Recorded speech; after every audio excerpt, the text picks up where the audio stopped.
Yeah, what's Um, going on with Arkham? Uh-oh, stretch. Oh, stretch. Arkham. You I okay?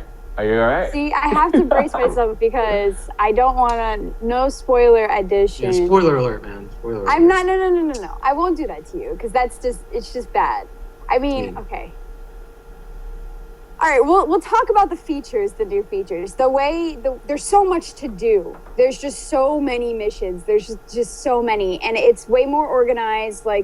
And it seems to have more of like a systematic playthrough. Like there's the main storyline, but then there's the villains have their own sub, like the Riddler, Two-Face, Penguin. They all have their own things to do. Plus, like the average adventure games where you go in, like take over this base or go in, like defuse this bomb, and there's like a certain amount of those. So you're doing all these like mini quests, but like you can't do all the mini quests because you have to do the story to like open up part of the map to do more. So I'm sitting here just like obsessing over every single mission. I can't get past like 20% of the storyline right now. That's Nice. how that's how Nice. like deep I'm in this. And beautiful, looks beautiful. Batman's Mm-hmm. It beautiful. looked great. Oh, The trailers I saw looked awesome. gorgeous. And the ability you get to play as a lot of different characters. Red Hood, Yes. right? Is that a thing? I mean, it is a thing. Harley Quinn, there's a DLC. There's, Right. you can play as Nightwing. I'm not sure if you're going to do Robin yet. Catwoman's Robin. still a thing.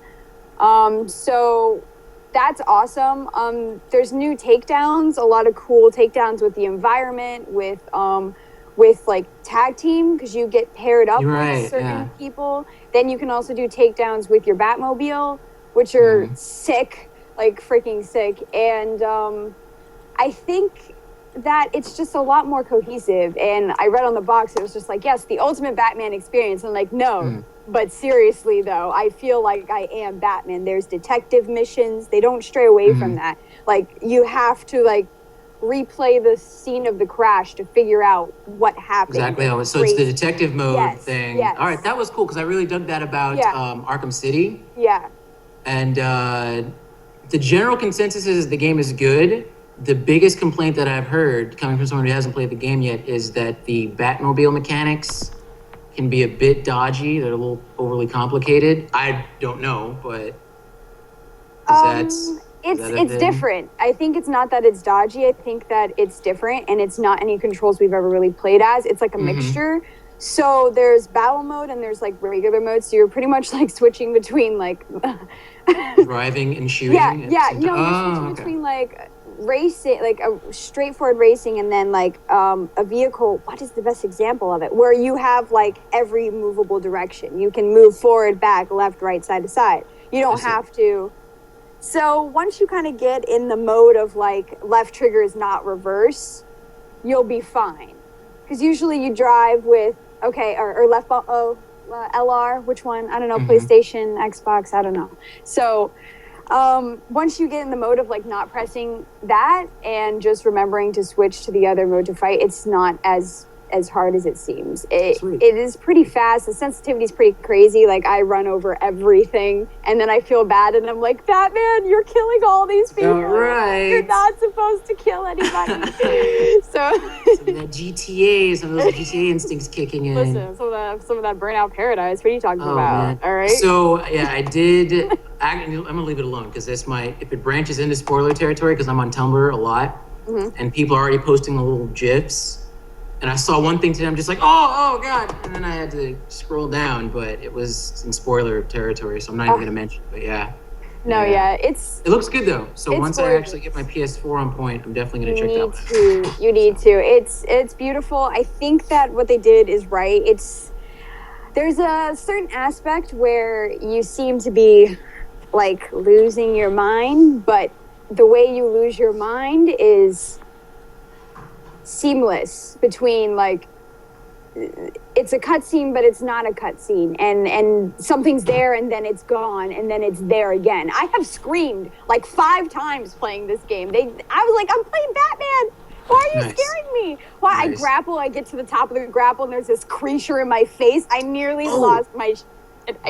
Lost my shit. While we're on that topic, so the M rating, when I heard that, I had to do a double take, and I was like, wait, it's a Batman game, but it's rated mature? And people are telling me it's like, well, yeah, because of the violence and da-da-da. But I'm just like, from someone that knows, does it need to be rated M? That's essentially my question. I mean, so far is nothing crazy, but I mean, okay. At 20%. All right, if you've seen E3, this is out there, so I can't. The game starts off literally right off the bat with you cremating the Joker. That's how it starts. Mm-hmm. That's not rated E for everyone.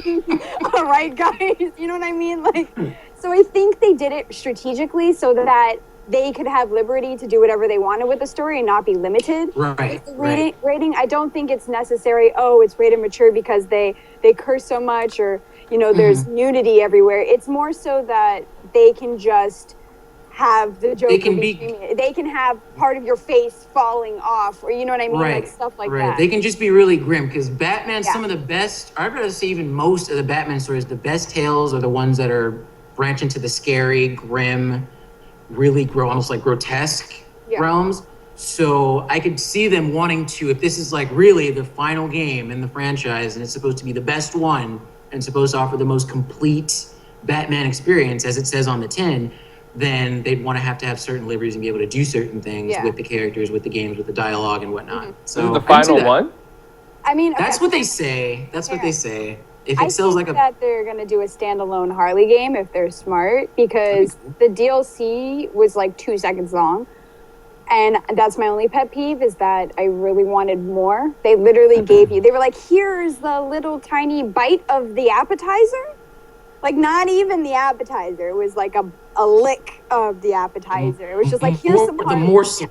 Yeah, the morsel. The morsel, yeah. They just literally hung it give you the aroma of it, and then, all right, get the actual game. People have already modded it for PC, so where you can play as, like, every character in free mode already, but it's pretty glitchy, so lucky PC Master Race people, they get to play as Harley for however long they want. Me, I cried after my 10 minutes of gameplay was over, and I fought Nightwing, and that was it. So I think the best part, though, about the game is the ability to jump off roofs and fly directly into your Batmobile. I think that is the best thing. It's a pretty sweet feature. I saw that in the gameplay. But I'm like, I'd buy it just so I can do that. It's pretty awesome. I think it's the transitioning between cutscene, side mission, and real it's just, I don't know. I sometimes have no idea. I was like, oh, I'm not playing. I dig that. I'm not playing. I really, when you can't quite tell the difference between the cutscene and the gameplay, I feel that to me is the peak. Like, that's like the height of the game experience, when you can't quite tell if you're watching a really well rendered CG movie or playing the game. Like, Bayonetta, I feel, is like really close contender for like the perfect game in that regard. So oh gosh, Bayonetta is life. Yeah. Life, dude. That's Bayonetta 2. Why won't you come to Xbox? Why do you have to be on the Wii U? Anyway. Yeah, we're on PS, but I know. To dream. We can't. Us console people. Anyway. But you're Xbox, so technically you're the enemy for me right now. But it's all good. I like your I have a PlayStation as well. I don't discriminate unless I have my own proper opinion.